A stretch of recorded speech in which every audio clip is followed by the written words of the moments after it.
জয় শিবধাম, জয় গুরু পীরানন্দের জয়। শিবধামের এই অলৌকিক দর্শনটি সবাই দেখুন এবং বেশি বেশি করে শেয়ার করে দিন। মনের ইচ্ছা বাবার কাছে প্রার্থনা করুন এবং দেখতে থাকুন অমাবস্যার দিন এই অলৌকিক ঘটনা এবং শিবধামের দিব্য দর্শন। জয় শিবধাম, চলুন দেখতে থাকুন।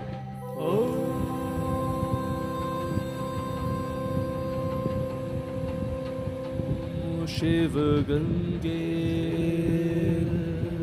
रुद्रा